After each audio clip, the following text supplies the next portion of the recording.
Hoy nos acompaña José Horacio Rodríguez, el diputado proponente de esta pieza legislativa. Buenas noches, José Horacio, ¿cómo estás? Buenas noches, Yulisa, contento de cerrar el día aquí compartiendo contigo y con toda la audiencia que nos ve acá por CDN. Después de este día, ¿qué día han tenido No, ustedes? y tremenda semana que hemos tenido, ha sido Sí. una semana muy agotadora en la Cámara de Diputados, tuvimos sesiones muy extensas, de hecho, ha sido un récord en todo año y medio. Como diputado, ayer tuvimos una sesión, la más larga que he tenido corrida, de casi 12 horas de trabajo continuos en el Pleno. Así que estamos agotados, pero satisfechos y contentos, es verdad, de poder trabajar por y para el país. A propósito de diputados, desde aquí nuestro abrazo para nuestro amigo Aníbal Díaz, que ha tenido un accidente cardiológico y está en cuidados intensivos de un centro médico de la capital. Nuestro abrazo desde aquí para nuestro amigo Aníbal, que es parte de la familia CDN, además de ser diputado. Cuéntanos tú, José Horacio, ¿cómo fue esa semana? Ley de fideicomiso Pedernales, la ley que tú mismo has introducido y que, bueno, el proyecto ha sido aprobado hoy. Ha sido una semana intensa. Cuéntanos en resumen, ¿qué es todo lo que se ha hecho en el Congreso? Bueno, de alguna manera se ha recogido todo lo que había venido quedando pendiente. La legislatura inició el pasado 16 de agosto, hoy culmina, son 150 días, como establece la Constitución, y hay una serie de proyectos. Todo lo que había iniciado en la legislatura anterior, a partir del 27 de febrero del año pasado, del 2022, lo que era proyecto de ley que había iniciado en esa fecha, si al día de hoy no se aprobaba, pues perime. Entonces había que acelerar y por eso tuvimos esas jornadas tan intensas de trabajo en esta semana. Ahí también comenzó la semana aprobándose y trabajamos lunes, feriado de Reyes. Estuvimos trabajando el lunes, aunque era feriado, ahí se reunieron varias comisiones importantes, entre ellas la comisión coordinadora de la que yo formo parte. Y el lunes comenzó el día realmente aprobando la ley que autoriza la emisión de bonos para contratación de deuda pública por más de 300.000 millones de pesos. Eso así inició. ¿Eso será una nueva deuda? Sí, estaba ya contemplada en el presupuesto del 2023, pero se tiene que autorizar mediante ley. Son más de 300.000 millones de pesos.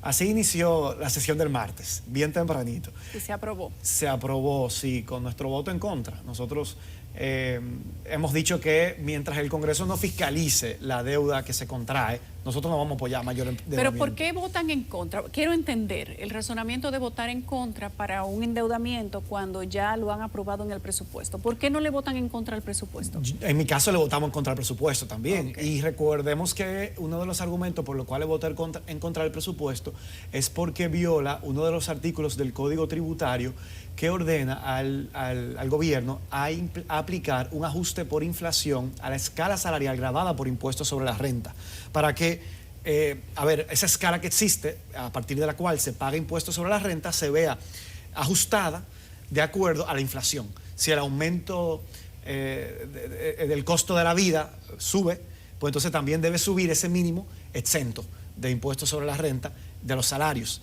porque como tiene 6 años sin aplicarse ese ajuste por inflación, el salario real es cada vez menor de las personas y están con un salario real menor pagando más impuestos sobre la renta.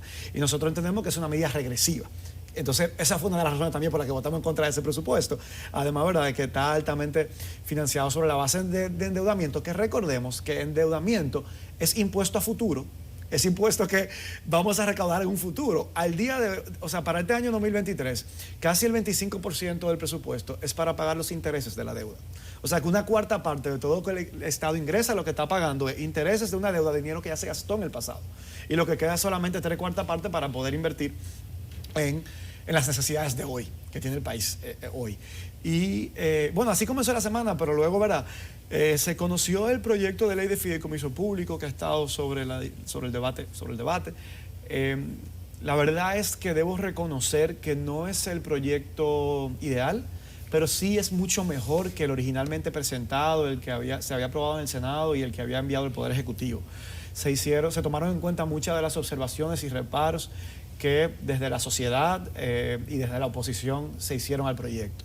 Entre ellos y en particular, uno de los reclamos que yo hice fue que el proyecto como estaba tenía una cláusula que impedía el libre acceso a la información pública de estos fideicomisos públicos, sino que como estaba aprobado en el Senado, se regía para acceder a la información sobre la base de las normas del mercado que establece la ley para el desarrollo del mercado hipotecario y el fideicomiso privado, que a su vez hace que se apliquen las normas del secreto bancario.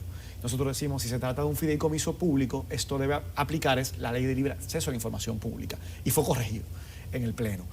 Entre otros aspectos, por ejemplo, también se decía que para los procesos de compras y contrataciones que implementen estos fideicomisos públicos se iban a guiar en base a los principios de la ley, y logramos que sea en base a la ley de compras y contrataciones, no en base a sus principios, sino en base a la ley misma de compras y contrataciones.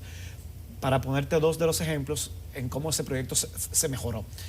Quedaron todavía algunos temas, ¿verdad?, que pudo haberse mejorado aún más, pero creo que se hizo un gran esfuerzo de dar una buena ley, un marco regulatorio a estos fideicomisos que se vienen implementando, no de ahora, sino de hace un tiempo atrás. Con el tema de Pedernales, te quiero contar, porque yo tuve 2 turnos esta semana. Tú estabas intenso. Bueno, es que yo asumo mi trabajo legislativo con mucho compromiso y responsabilidad. A mí me gusta estudiarme los proyectos, hacer aportes, no estar ahí de más. Lo correcto. Y ese contrato de fideicomiso, la Coalición por la Defensa de las Áreas Protegidas, el Grupo Jaragua, habían denunciado que entre los terrenos que se aportaron como parte del patrimonio fideicomitido existían más de 6 millones de metros cuadrados dentro de áreas protegidas. Y sin embargo, el contrato decía que no había. Entonces, al hacerse la denuncia pública, se envía una adenda donde una modificación a la adenda donde se reitera que no existe. Y nosotros llamamos la atención de que sí. Y frente a la duda, ¿qué decía yo? El rol del Congreso es de ser contrapeso al Ejecutivo. Si desde sociedad civil nos están diciendo que hay áreas protegidas y eso violaría la Constitución, y el Poder Ejecutivo nos está diciendo que no, nosotros somos un tercero imparcial frente a ambos. Deben ser, al menos. Debemos ser, exacto. Entonces, ¿qué es lo que yo llamaba la atención el martes? Vamos a enviar el proyecto a comisión, el contrato, vamos a contratar agrimensores que en base a las coordenadas georreferenciadas de los parques nacionales que están en la provincia de Pedernales y de los inmuebles que están incluidos en el contrato para aportar al fideicomiso, eso se contrasta, y si se solapan esos terrenos, bueno, pues entonces nosotros nos encargamos de devolvérselo al Ejecutivo para que se saque y se corrija, o si es el caso de que no había inclusión, pues entonces lo aprobamos. No, se quería aprobar. Resultó que sí había. Bueno, resultó al día siguiente que el Poder Ejecutivo mandó una nueva modificación reconociendo que sí que había, pero se comprometía a hacer una subdivisión, y eso quedó consignado en el contrato, una subdivisión de la parcela para lo que está dentro del Parque Nacional Jaragua o de los otros parques nacionales, Sierra de Bauruco y las demás áreas protegidas de la zona, sean excluidos del patrimonio del fideicomiso. Entonces, bajo ese compromiso, entonces, ya verá, pudo pasar. Y yo dije que fue muy aleccionadora esa experiencia porque nos sirve como Congreso para asumir ese rol de contrapeso que debemos hacer y de no dar por válido todo lo que nos llega de la presidencia o del Poder Ejecutivo, sino hacer nuestra propia tarea. Eso habla también de la importancia de los grupos ambientalistas, que no todos siempre están detrás del bien común. Algunos utilizan eso como un medio de control, pero a veces sí. Así es. Y por eso yo lo felicito y utilicé mis redes, ¿verdad?, para destacar el trabajo de esos sectores que llamaron la voz de alerta, que nos permitió a nosotros, a su vez, dentro del Congreso Nacional, poder ser la voz de esos grupos allí dentro y también llamar la atención. Yo creo que fue una buena experiencia a nivel como general de que la democracia funciona. Un buen ejercicio. Sí. Y a futuro nos sirve, ¿verdad?, para como Congreso estar alerta y saber que no tenemos que aprobarlo todo lo que llega del Ejecutivo. Tenemos que hacer nuestro propio trabajo. Un sello. Exacto. Y eso decía yo el martes. Así que fue como un buen aprendizaje. Fue una buena semana para el Congreso.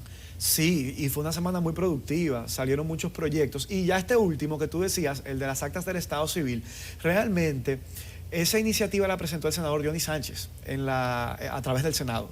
La propuesta mía fue la de incluir ese párrafo con relación al tema de los apellidos. Yo propuse esa modificación. ¿Pero cómo es eso, José Horacio? A ver,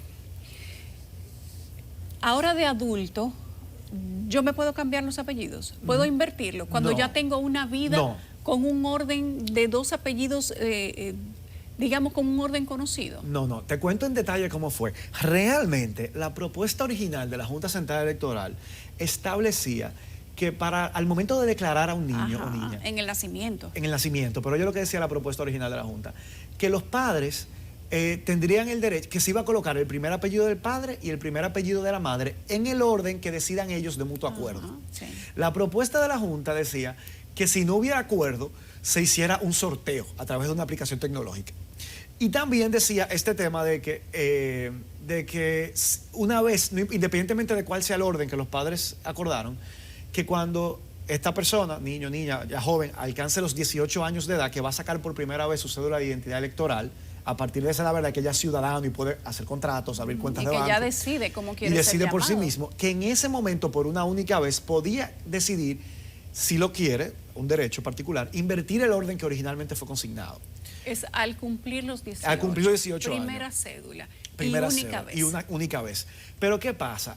En la Comisión de Justicia, en la Cámara de Diputados, modificó ese artículo excluyendo ese párrafo y simplemente poniendo que siempre va a ser el apellido del padre y luego el apellido de la madre. Sin excepción. ¿Por qué? Porque, bueno, hay diputados ahora que decían que esa ha sido la tradición y que así ha sido siempre y que así se protege a la familia. Hay una gran... La familia no hay un solo tipo de familia. Sí, sí. Me dijeron que por yo hacer esta propuesta yo quería destruir a la familia. Yo decía, wow. Mira, perdóname que lo diga. Antes de venir para acá, me pusieron un poquito de maquillaje. Y la chica que me puso el maquillaje me decía que estaban felices sus hijos con esa propuesta porque ellos optarían, cuando cumpla 18 años, de llevar el apellido de su madre. Se sienten orgullosos. Hay que recordar que en nuestro país el 60% de los hogares están encabezados por mujeres. Eso te iba a decir, porque entonces, hay varios casos aquí mismo donde las cabezas de hogar son mujeres. Hubo una diputada que se me acercó y me dijo, yo llevo el apellido de mi madre, muy orgullosa. Y para mí es un orgullo llevarlo. Entonces, eso de modo alguno implica el tema de la destrucción de la familia, pero se negaron y lo eliminaron. Yo lo propuse, pero yo lo propuse con una modificación a la propuesta original de la Junta. En lugar de que sea, que si no hay mutuo acuerdo, que sea un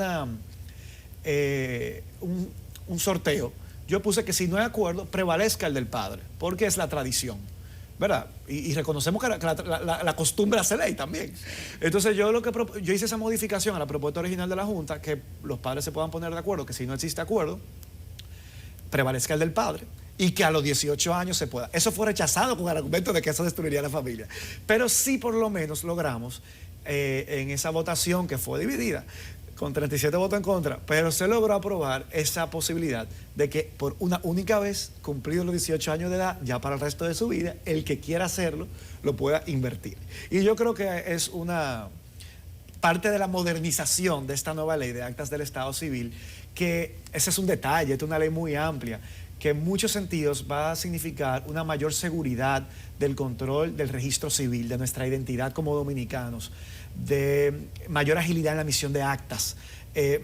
Yo creo que también se van a producir menos errores.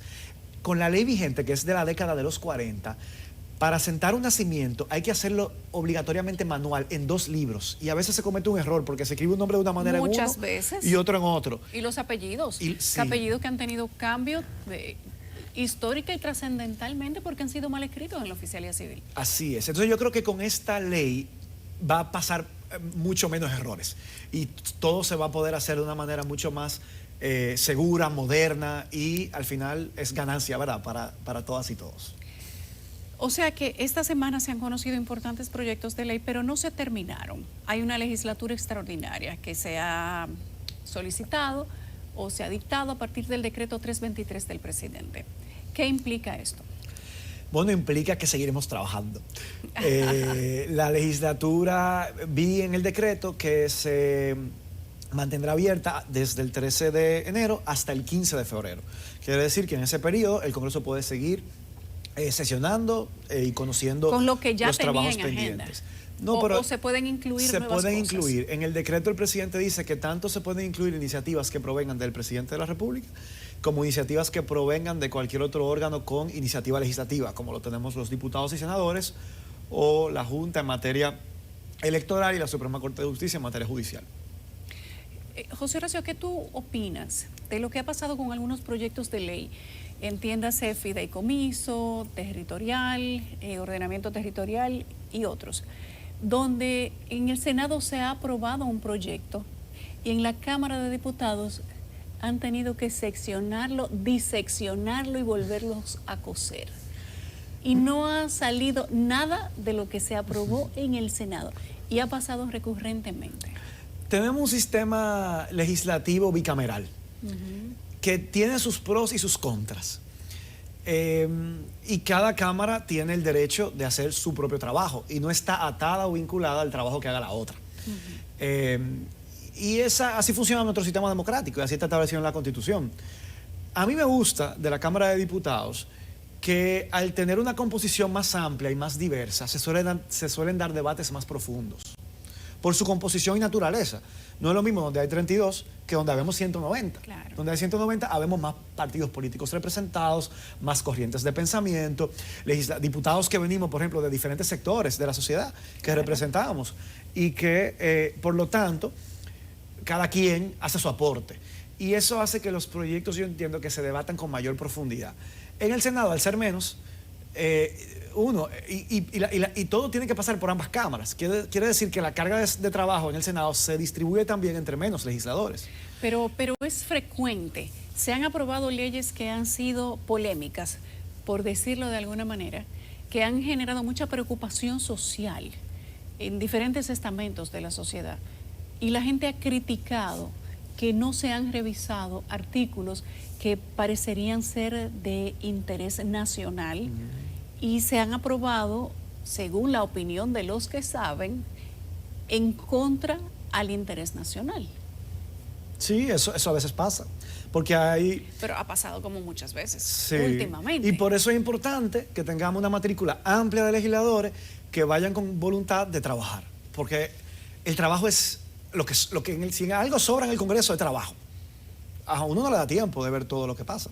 Y hay momentos en el que dice, bueno, yo no tuve tiempo de ver esto, yo me recojo y no pido y me abstengo, ¿verdad? Porque no tuviste tiempo de hacerlo. Es un trabajo que se hace en sentido colegiado. Por eso tú no puedes tener un Congreso que sea de 2 o 3 personas, porque requiere una distribución de esa carga de trabajo para poder concentrarnos en temas específicos, según también el conocimiento que tenga cada uno de diferentes áreas. Ahí pasa de todo tipo de temas que no necesariamente uno domine.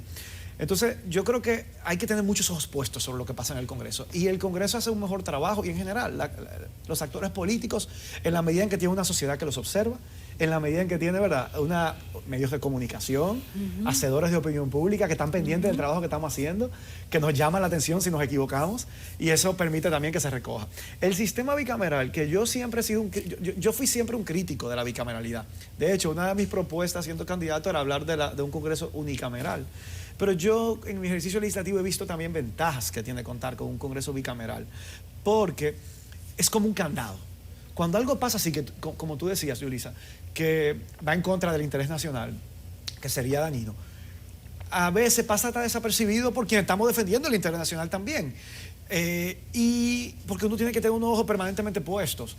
Y el tener un Congreso bicameral es como un candado, que si alguien no lo vio en una, y ni siquiera lo ven dentro, lo ven desde fuera, ojo con esto, que esto va a pasar y no conviene. Entonces da tiempo para que se frene y se analice mejor. Yo creo que en caso de que nosotros decidiéramos como país de optar por la unicameralidad, como yo siempre proponía, nosotros tenemos que establecer entonces otros candados. De la posibilidad de que haya que agotar un tiempo, de que haya que agotar obligatoriamente vistas públicas para determinado proyecto, o de que haya que, como se debió haber hecho para la ley de fideicomiso. Yo pienso que se debieron haber hecho vistas públicas. De hecho, hubo un documento con más de 200 firmas de ciudadanos que solicitaban vistas públicas y eso fue ignorado por parte de la comisión, lamentablemente, porque yo creo que escuchar es parte de nuestro trabajo como legislador para representar bien.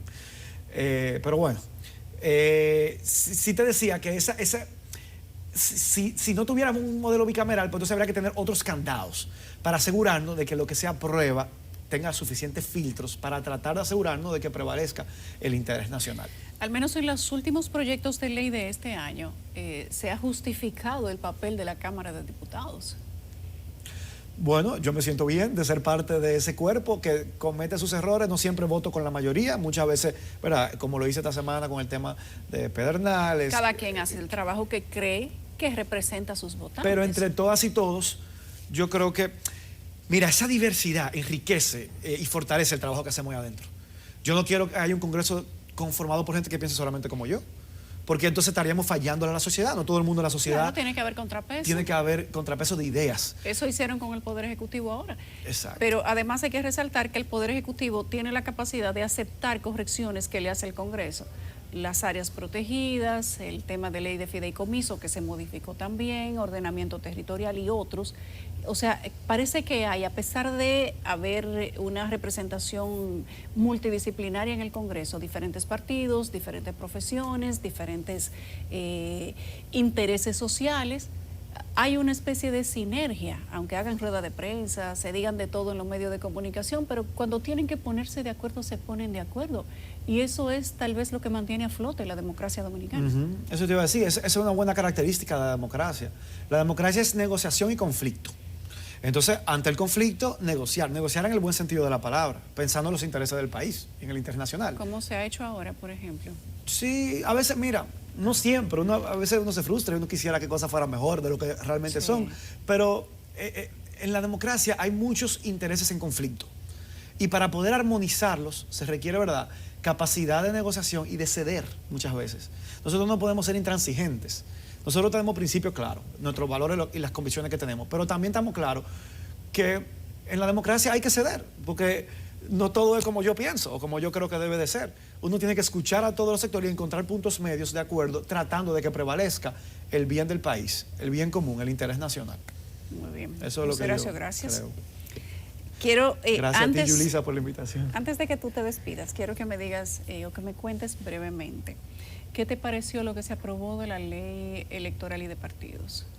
Lo que mandó la Junta Central Electoral, lo que se aprobó en el Senado, lo que terminó tratándose en la Cámara de Diputados o tratando, y las críticas que ha hecho la propia Junta Central Electoral. Yo comparto muchas de las críticas de la Junta Central Electoral. De hecho, me parece que lo que se aprobó en el Senado no representa un paso de avance. Para que sea esa la reforma, mejor que nos mantengamos con la ley que tenemos ahora. La mayoría de las conquistas que se reclaman en la ley de régimen electoral no fueron tomadas en cuenta por el Senado. Lo poco que se incluyó que tiene que ver con el tema del fiscal electoral no es suficiente para los retrocesos que tiene. Se desarticulan las potestades que tiene la Junta Central Electoral para poder hacer cumplir la ley, para poder sancionar a los actores políticos que incumplan algunas de las medidas que se adopten para regular el proceso electoral. Se pusieron un poco de acuerdo para no permitir ser fiscalizados, para el tema de los fondos económicos. ¿Es un retroceso? Totalmente. Entonces yo creo que sería importantísimo retomar esas facultades que tiene la Junta Central Electoral para poder fiscalizar esos fondos.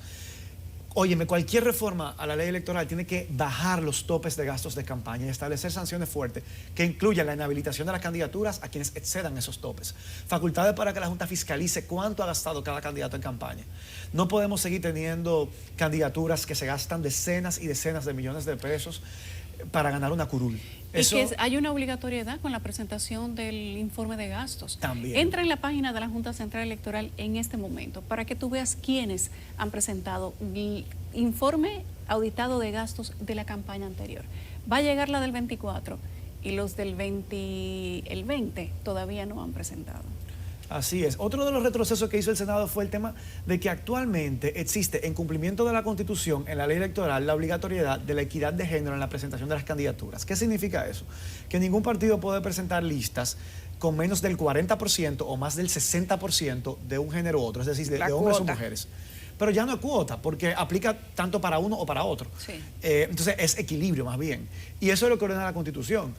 Eliminar eso sería un retroceso desde mi punto de vista, porque yo creo que eso fue un paso de avance para que en la oferta electoral que le presentan los partidos políticos a la sociedad haya un equilibrio entre hombres y mujeres. Y ya la ciudadanía elige en libertad a quien prefiere que les represente. Pero eliminar eso sería también retroceder. Entonces, en muchos aspectos, creo que hay que tomar cuenta. Uno de los temas con los que no estoy de acuerdo con la Junta Central Electoral es eliminar el voto preferencial para el nivel de regidores. Yo creo también que eso es un retroceso, fue una conquista de la ciudadanía, donde puede elegir quién le representa en la sala capitular, que es el gobierno local. Se terminó derogando, se quitó. Me parece que, no sé cómo quedó en el Senado, pero esa es una de las propuestas de la Junta con la que nosotros no estamos de acuerdo. Con su mayoría estamos de acuerdo, pero con esa no. Y el argumento no puede ser que se hace difícil el conteo, que es complicado. No, porque el argumento tiene que ser que es más democrático. ¿Cómo podemos asegurar una mejor representatividad entre elector y elegido? ¿Y la sentencia sobre el voto electrónico, qué te pareció? Yo estoy de acuerdo con que se implemente el voto electrónico. Con que sea manual. La sentencia habla de que es inconstitucional. Bueno, yo no he visto los argumentos en base a los cuales llegan a esa conclusión. Yo no entiendo que la Constitución no se refiere, o sea, como está consagrado el derecho a elegir y ser elegido en la Constitución, y las asambleas eleccionarias no entran a detallar de si se puede un mecanismo de votación o no. La Constitución sí habla del voto directo. Por eso no se puede eliminar el voto preferencial para diputados, porque dice que el voto para elegir a senadores y diputados es por sufragio universal directo.